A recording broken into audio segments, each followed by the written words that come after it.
Hello everyone, welcome back to my channel for a brand new mystery with Molly. If you are new around here, if you have never seen my face on your screen before, then hi, my name is Molly and I post true crime videos like this every single week. So if you think that is something that you might want to stick around for, then please do subscribe and don't forget to switch on the little notification bells that YouTube will let you know whenever I post a new video. This week we're going to be talking about a solved case from Texas, the case of Ernie Ibarra. He was a young father of 5 who in 2015 became the victim of a truly terrifying crime when he was viciously attacked and abducted from his home in the dead of night. The police quickly jumped into action to find Ernie and apprehend his abductors before it was too late. However, it didn't take long for the detectives to realise that what they were being told about this crime didn't quite add up, as the evidence indicated that the instigator of Ernie's kidnapping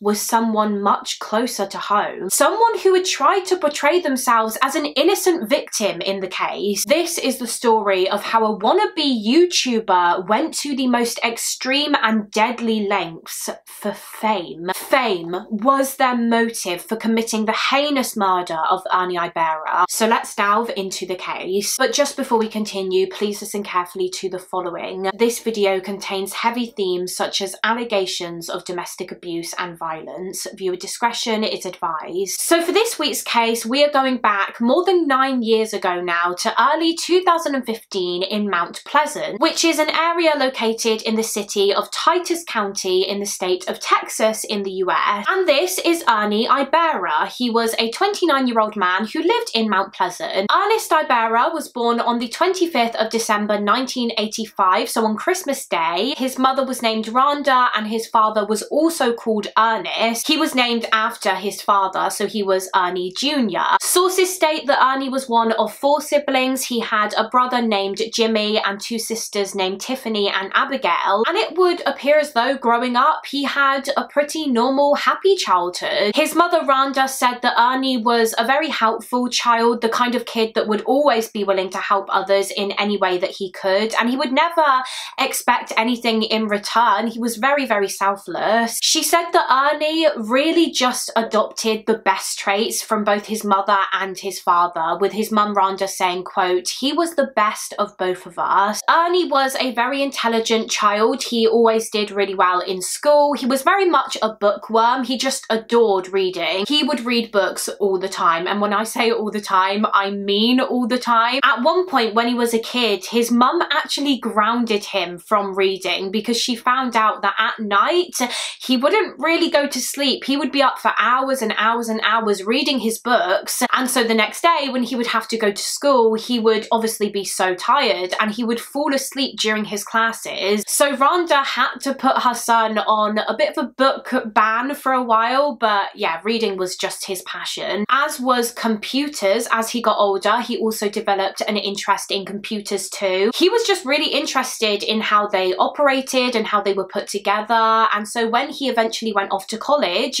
he decided to do this technology course and earn qualifications in that. And this hobby of computers eventually led to him developing an interest in gaming too. He really enjoyed online gaming. Ernie was also said to have been a very creative person. He was very good at art, and whilst he could apparently be quite a shy and quiet and introverted individual at times, he was also described as being a very caring person who always made time for everyone and could always make you smile. And in January of 2008, so when Ernie was around 23 years old, he met someone who would, I guess, make him smile a lot. He met a young woman named Samantha Wolford, who was about 19 by this point. Sam Wolford was born on the 28th of August 1989. She was one of 3 children, the oldest of 3 children. She had a sister named Natasha and a brother named Daryl. And Samantha was described as being a very bubbly and outgoing and sociable young girl. She was very chatty, the kind of person who could really talk to anyone. And she was also very caring and nurturing, very kind of motherly. She always had that kind of mother instinct in that she always wanted to care for something. She adored animals, so much so that her dream was to become a vet when she was older.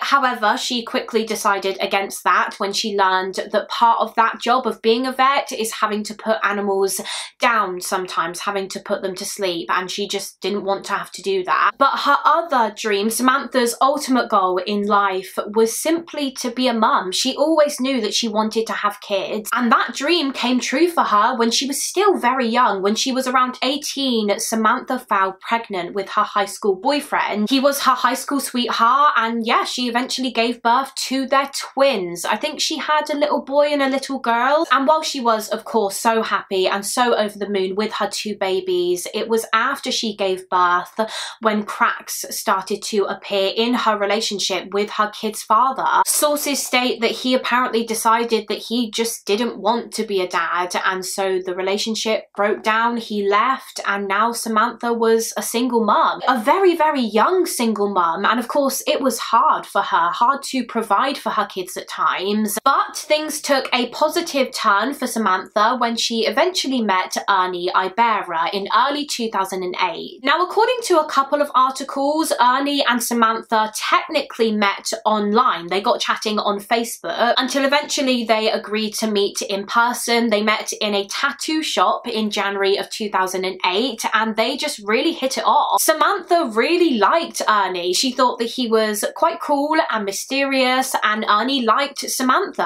I mean, they were very different people actually. As I mentioned before, Ernie was always quite a shy and quiet person, whereas Samantha was the complete opposite to that. She was very out there and loud. She was an extrovert and he was an introvert. But you know that saying, opposites attract? Well, that seemed to be the case here. They were very different in their personalities, but when they came together, they just seemed to work. The relationship between Samantha and Ernie began as quite a casual one, but then a couple of years after they started seeing each other in 2011, Samantha discovered that she was pregnant once again. She was pregnant with Ernie's baby, or babies, I should say. Would you believe it? Once again, Samantha was pregnant with twins, and when her second set of twins came along, Ernie was said to have been a really, really great father. And not just to his biological babies, but also to Samantha's first set of twins that she had had with her high school boyfriend. Ernie became a father figure to them too. According to one report, he even expressed to Samantha that he wanted to adopt them. He wanted to be their father too. And things seemed to be going well for the couple for the most part. Although having said that, apparently there was a period where they separated for a short while and Ernie moved out. They had some space from each other, but they did ultimately get back together, and in 2013 Sam fell pregnant again. She was expecting her fifth child, and their fifth baby arrived towards the end of that year. So I mean, it was very full on, as you can imagine. They were now a family of 7, and Ernie worked really hard to provide for his big family.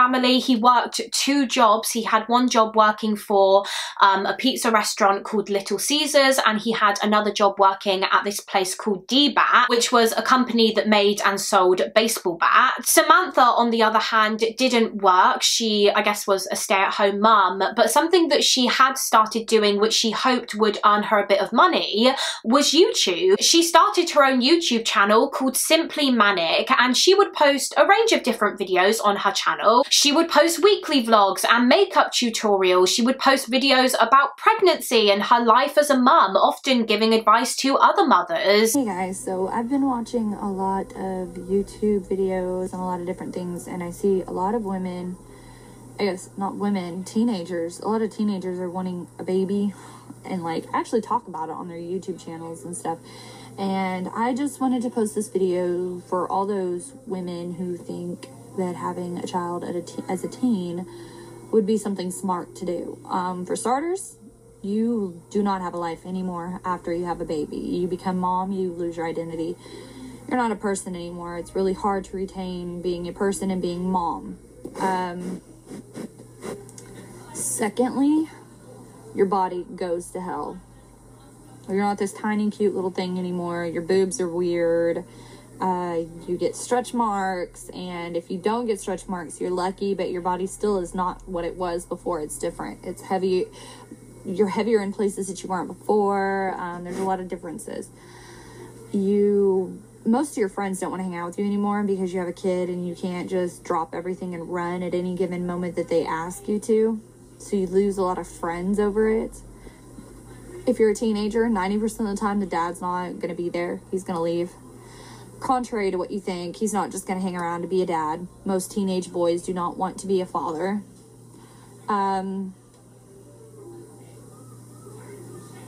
Kids are expensive.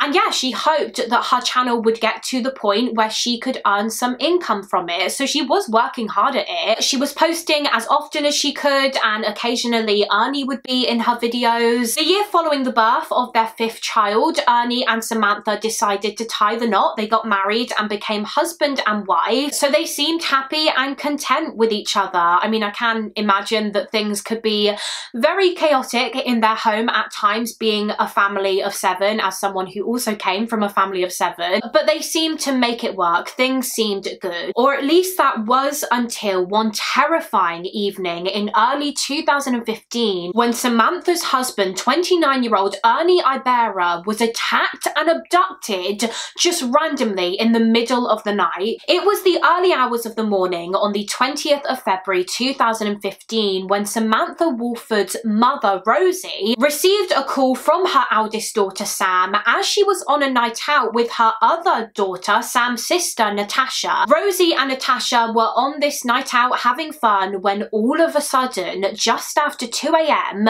Rosie had a call come through from Samantha. So she picked it up, and immediately Rosie could just hear this panic in her daughter's voice. Samantha was crying and screaming on the phone, and she was just saying to her mum that she was tied up, she couldn't move, and that they've taken him. Someone had literally broken into her house and they've taken her husband, Ernie. Ernie is gone. So of course Rosie began panicking at this point, and she and Natasha jumped in the car and they immediately began driving to Samantha's home. However, they were on a night out about an hour away from where Samantha and Ernie lived, and so they were driving as fast as they could, but of course they needed to get to her now. Samantha was in trouble, possibly injured, and they needed someone to get to her immediately. So Rosie rang her sister Ginger, Samantha's aunt, who lived only about 10 minutes away from Samantha's house, and Ginger headed straight there with her husband, and she also called 911 so that the emergency services could make their way to the scene too. Now it turns out that Ginger and her husband made it to the house before the authorities, and so they immediately went inside. They were shouting for Samantha, and they found her upstairs on the floor in her and Ernie's bedroom. She was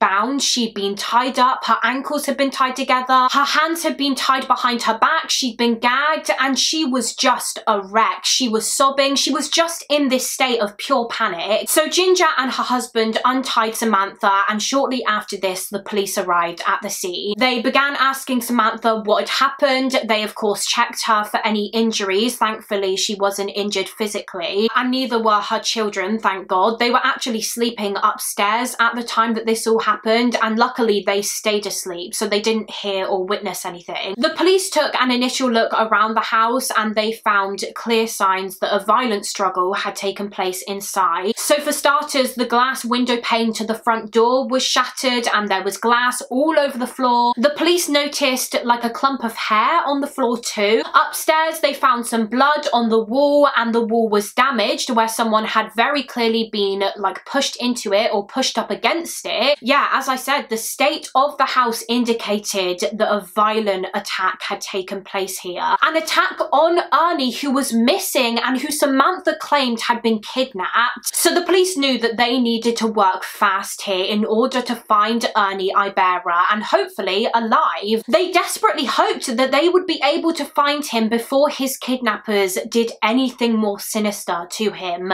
killed him perhaps. And so of course they needed as much information from Ernie's wife Samantha as possible, because she seemed to be the only witness to her husband's abduction, so they needed her detailed account. So Samantha was brought down to the police station, and she recalled what happened that fateful night, starting actually with her movements earlier that day. So Samantha said that on the 19th of February 2015, she had actually been to the hospital that day. She'd been visiting a friend in the hospital because this friend had just had a baby, and then when she returned home, she and Ernie had a pretty normal evening with with the kids. She said that they watched TV, they had some dinner, they put the kids to bed, and then eventually they went to bed themselves. However, not long after falling asleep, just after 1 a.m, all of a sudden, she and Ernie heard some banging noises coming from downstairs. That noise was the abductors busting through the front door and entering the property. She then claimed that 3 men, 3 strangers, entered her and Ernie's bedroom. They yanked the duvet off of her and Ernie, and they dragged the couple out of bed. I believe Samantha said that whilst 2 of the men forced Ernie downstairs, the 3rd man threw her down onto the bedroom floor and he held her there at knife point. She said that he was literally holding this knife against her throat, and she said that all she could hear from downstairs was shouting coming from Ernie and these 3 men. She couldn't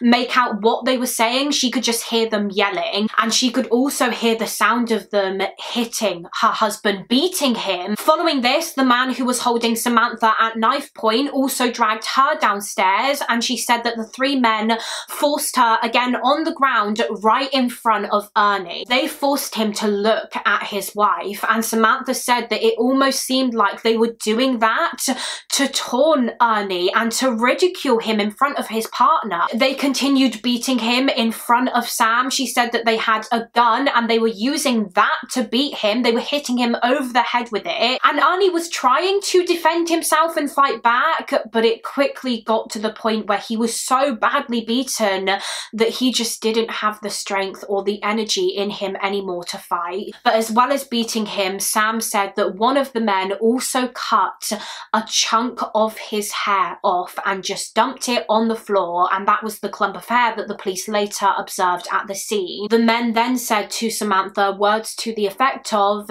"That's yours to keep, because that's all you're going to have now to remember your husband." Sam told the police that following this, she was dragged back upstairs by one of the men, where he proceeded to tie her ankles together, he tied her wrists together, he gagged her, and then he just left her there and he walked back downstairs, and the 3 men left with Ernie. They kidnapped him, and she said that following this, she kind of wiggled her body to get her mobile phone, and she used her nose to press the buttons on the phone and call her mum Rosie, and that's obviously when the alarm was raised. Now, unfortunately, in terms of a description of the 3 men, Samantha wasn't really able to tell the police much, because she said that they were literally covered pretty much head to toe in black clothing. They were wearing black tops, black pants, black shoes, they were wearing masks. She even said that they were wearing gloves, so she couldn't tell the police really anything about their appearances. All she could say was that she thought one of the men may have been African American, and she also thought that one of them may have been Hispanic based on the sound of his voice, but that was it. That was all she knew. Well, that, and also Samantha did tell the police that she had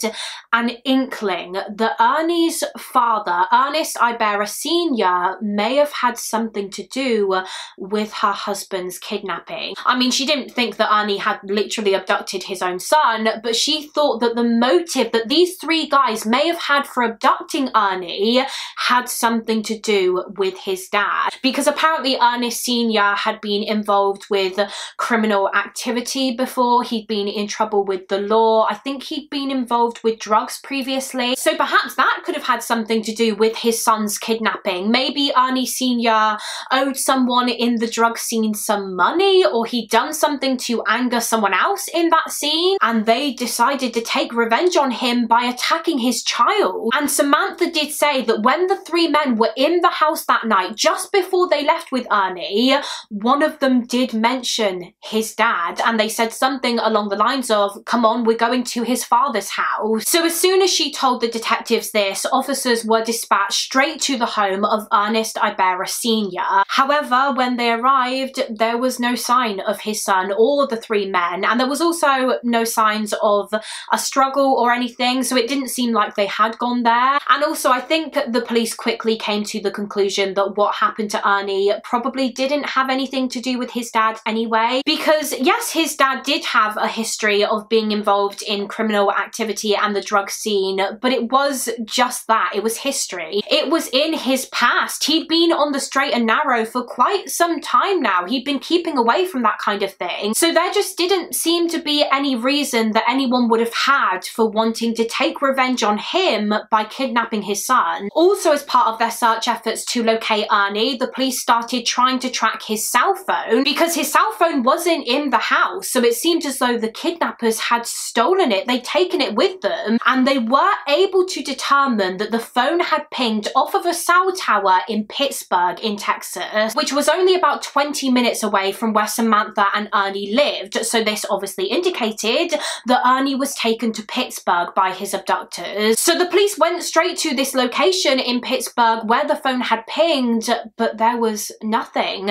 They didn't find anything, so they continued trying to track the phone. But oddly, immediately after this, they were notified that the phone had suddenly been switched off, meaning that it couldn't be traced anymore. Now, by this point, it seems as though the detectives kind of had some issues with Samantha Woolford's story. There were a few aspects of her account from that night which didn't quite add up for them and just kind of made them feel a bit skeptical and suspicious of her, to be honest. So firstly, you know how Samantha said that she used her nose to call her mum on her phone when the attackers left because she was tied up? Well, they just found that quite hard to believe, to be honest. They just weren't convinced that that would have been very possible to do, literally use her nose to press buttons. They also found it weird that she was even able to speak on the phone to her mum, because if you remember, by the time her Aunt Ginger arrived at the scene, Samantha was gagged, meaning that she was barely able to speak. So how was it that she was able to talk on the phone to her mum? They also thought it was bizarre that Samantha had called her mother rather than 911. Her husband had literally just been beaten and kidnapped, and yet she didn't call the police, she called her mother, who was a whole hour's drive away. In addition to that, when the police really thought some more about the crime scene, they kind of came to the conclusion that it almost looked staged. For starters, there wasn't much blood considering how severely Samantha said that Ernie was being beaten. Like I said earlier, there was a bit of blood on one of the walls, but I think that was it, and you would have expected a lot more than that if Ernie was hit repeatedly in the house like Samantha claimed. But also, if you recall from earlier, I mentioned how the front door to the house had been like busted open. The window to the door was all smashed on the floor inside, indicating a break-in. The attackers had forced their way into the house. However, the police noticed that the lock on the front door was actually still intact. It hadn't been damaged, which suggested that the door was already open when it was smashed up. It had been left unlocked that night,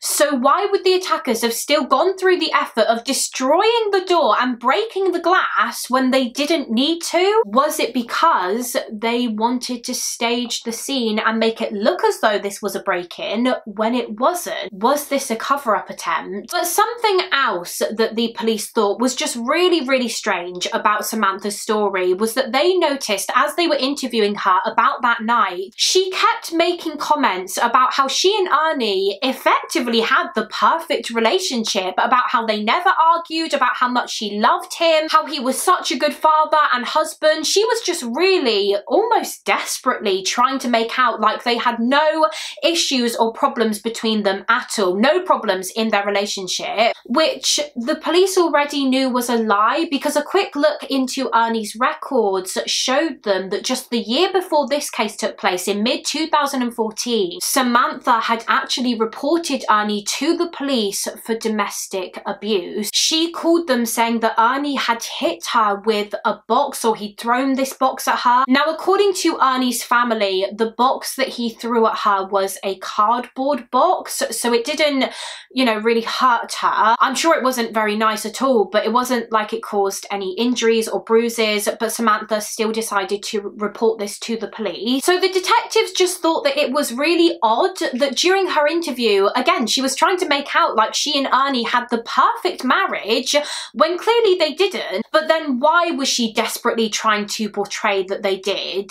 Was it because she hoped that in doing so, the police wouldn't suspect that she had involvement in what had happened to Ernie that night? The detectives really started to believe that Samantha Woolford knew a lot more than she was letting on, and so gradually this interview with Samantha began turning more into an interrogation. And I think that Samantha could sense this. She could sense that the police didn't totally believe her. I think they even said to her, "We do not believe you." And so as the interview continued, she all of a sudden seemed to start adding to her story. And she even said to the police at one point, "Oh my God, I've just remembered something which might be important. I think I might know someone who could have been responsible for Ernie's abduction." Samantha suddenly recalled how during her visit to the hospital the day before the home invasion, as I mentioned earlier, she was visiting her friend who had just had a baby, and she told the police that while she was in the hospital, she met a guy named Johnny Reb, or Johnny Rebel. That was all that she could tell the police about his name. She said that that was his name on Facebook, but according to some sources, he was the boyfriend of one of her friends, possibly the friend that was having the baby in the hospital, but I'm not too sure. Anyway, she met this guy named Johnny. They struck up a conversation, and eventually the conversation moved on to Samantha's husband, Ernie Ibarra. They started chatting about Ernie, and Samantha started telling Johnny about how Ernie had been abusive towards her and their kids before, and she claimed that as soon as Johnny heard this, he became angry. In his eyes, it was absolutely unacceptable for a man to treat a woman that way, and he was so angry that he said to Samantha that if she wanted him to, he would step in and I guess sort Ernie out, threaten him or something. So because of this encounter, and because it took place just the day before Ernie's kidnapping, Samantha suddenly thought that this Johnny Rebel may have been one of the guys that attacked her partner that night. The police were quickly able to establish that this Johnny Rebel was in fact a 25-year-old man named Jonathan Sanford, who had not long been out of prison. He had a criminal record, and as I understand it, he was sent to prison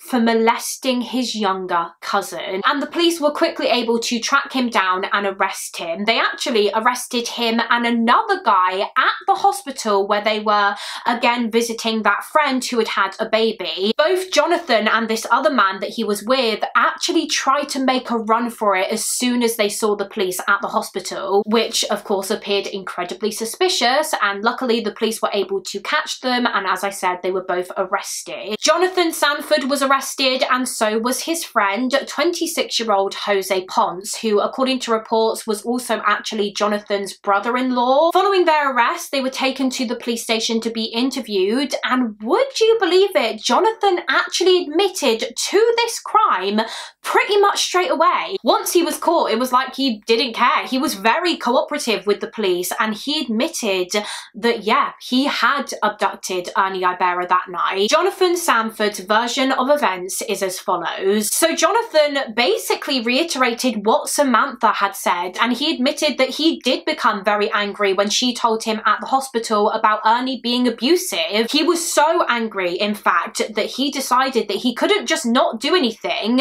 He wanted to teach Ernie Ibarra a lesson, as did Jose Ponce and also another friend of theirs who was also at the hospital, Octavius Rhymes. He was also in on this. Jonathan said that the three of them, he, Jose and Octavius, wanted to help Samantha get revenge on Ernie for how he had treated her in the past, and so they started coming up with a plan with Samantha to basically plant drugs in Ernie's vehicle, and then they were going to call the police on him and he would be sent to jail for having these drugs. So the plan was in motion. All four of them, Samantha included, went to buy these drugs that same afternoon, and they fully intended to go through with it. But then Jonathan started saying to Jose and Octavius about changing the plan.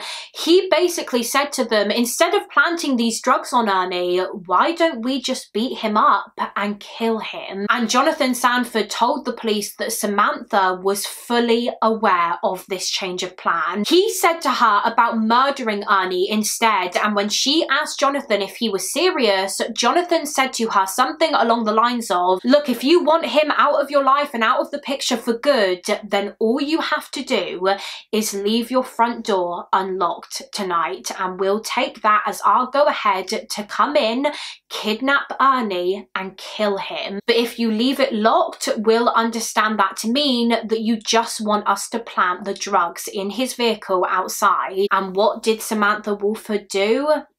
She left the door unlocked. And so in the early hours of the 20th of February 2015, the three men, Jonathan Sanford, Jose Ponce and Octavius Rhymes, made their way to Samantha's address. Sources state that before they arrived, the three men smoked meth together, and then when they entered the house, they immediately went upstairs to Ernie and Samantha's bedroom. Now, I mentioned earlier that none of Ernie and Samantha's kids were disturbed that night. Despite how much noise this attack would have made, none of their 5 kids woke up, and Jonathan told the police that the reason for this was because Samantha said that she would put the kids to bed that night all in the same room, and that she would give them this medicine which would make them fall asleep and stay asleep for hours so that they wouldn't wake up and have to hear what was happening to their dad. So anyway, the men arrived at the scene, they entered the bedroom, they dragged Ernie out of bed, hit him over the head with the pistol, and then they dragged him out of the house and they took him away in Samantha's car. They used her car to abduct Ernie, which was again agreed with her beforehand. Before leaving, they tied Samantha up, obviously with her consent, to make it look as though she had also been attacked that night, and then they left and they drove Ernie to this remote wooded area in Sand Crossing in Camp County, Texas. Once they arrived, they dragged Ernie out of the car and forced him to walk with them into the woods. Now, Jonathan claimed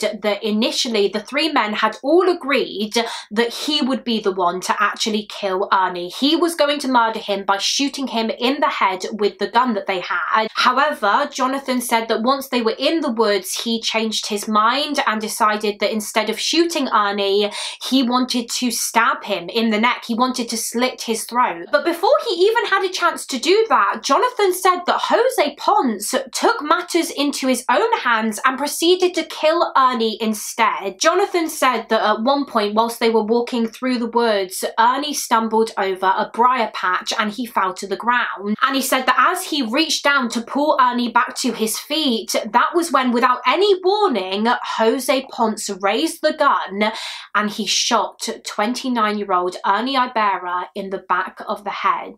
And this shot, of course, killed him. Although, interestingly, when the detectives asked Jose about this, he denied it. He strongly denied being the one who pulled the trigger. He said that Jonathan was lying and that he was the one who killed Ernie. So the detectives had 2 men here who were both pointing the finger at the other. Jonathan claimed that Jose shot Ernie. Jose claimed that it was Jonathan. So who was lying? Well, the police soon had a strong suspicion that Jose was the one who was lying about this. The main reason being because Jonathan openly admitted that he wanted to be the one to kill Ernie, and so he was actually quite annoyed that Jose had done that and taken that opportunity away from him. There was no part of Jonathan Sanford that felt a bit uneasy or uncomfortable with killing someone. It seems it was something that he wanted to do. He wasn't the kind of person that would feel guilty about that kind of thing. So why would he tell the police that he wanted to kill Ernie himself, but then lie and say that Jose was the one who did it if he didn't? It just doesn't really make sense, you know? Following his interview with the detectives, Jonathan Sanford agreed to take the police to the wooded area in Camp County where the 3 men killed Ernie. And when they arrived, sure enough, the police spotted Ernie Ibarra's body from afar. He was practically naked, apart from he was wearing his underwear. He was laid face down on the ground. His hands were tied behind his back. He was still gagged. He'd sustained a lot of injuries to his head. It was clear that he had been punched and beaten around the head with the gun a number of times after they left the house with him. But obviously, as I said, it was the gunshot wound to the back of the head which was ultimately established to have been Ernie Ibarra's cause of death. I mean, can you even imagine how terrified he must have been when he was taken to the woods that night by these three strangers, and how heartbreaking it must have been for Ernie's loved ones to learn about the final moments of his life, how they must have been filled with such fear and terror. It's awful. Meanwhile, as all of this was going on, as the police were recovering Ernie's body, and as the interviews of Jonathan, Jose, and of course Samantha continued, other officers were working hard to try and find the third man involved in this crime, 28-year-old Octavius Rhymes, and he eventually was found and arrested on the 26th of February 2015, about 6 days after the murder. And during his questioning, he tried to kind of separate himself from the crime as much as he could. He admitted that he was there that night and that he was present when Ernie was killed. However, he claimed that he had no idea that that was the plan. He thought that he, Jose, and Jonathan were just going to kidnap Ernie. He didn't know that the plan was to kill him, but of course the police didn't really believe that. By this point, Samantha Wolford had also been arrested for the murder of her husband. She continued to try and maintain her innocence. At one point, actually, while she was left alone in the interrogation room, she even wrote on the whiteboard in there, quote, "Have you found my husband?" She really was trying to play the part of the innocent victim in all of this,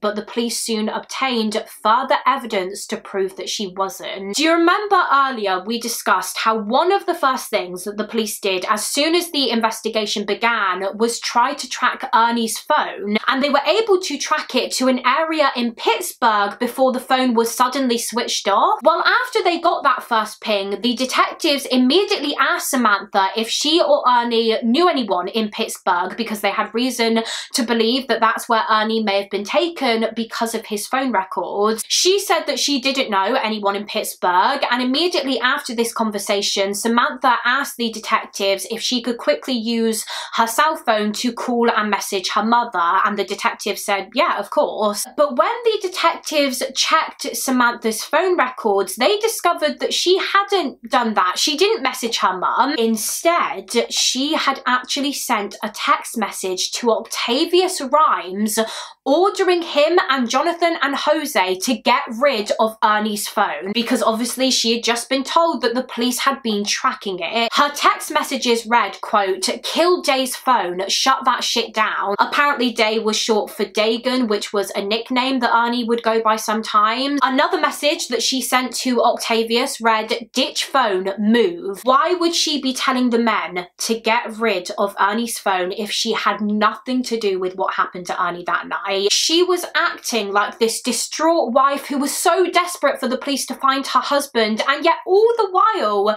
she was secretly messaging Octavius Rhymes telling him to ditch Ernie's phone in an effort to make sure that the police didn't find him. Sources state that Samantha also tried to claim that she didn't even really know Jonathan Sanford, and that she'd only met him that one time on the day that this case occurred, when she went to the hospital to see her friend. That was the only time that they met and spoke. But the police obtained security footage from a Walmart that proved that this was yet another lie. She was seen literally walking into a Walmart with Jonathan Sanford and all 5 of her kids, and according to some reports, Jose Ponce and Octavius Rhymes were also there, so it's believed that this was an occasion where they were planning the murder beforehand. She was literally planning Ernie's murder with these 3 men in the presence of Ernie's children. So all 4 of them, Samantha, Jonathan, Jose and Octavius, were charged with aggravated kidnapping and murder. The year following the murder, in the spring of 2016, Jose Ponce and Jonathan Sanford actually both chose to enter guilty pleas. They made plea deals with the prosecutors and pleaded guilty to both the kidnapping charge and the murder charge, and so they just had to be sentenced. And they they received 50 years for each charge. So 50 years for the kidnap, 50 years for the murder, 100 years in total. So of course they will not be getting out of prison anytime soon. As for Octavius and Samantha, they both decided to plead not guilty to their charges, which meant that they would be going to trial. And they actually had to each have 2 different trials, one for the kidnapping aspect of the crime and the other for the murder. And as I understand it, the reason for this was because the kidnap of Ernie and his murder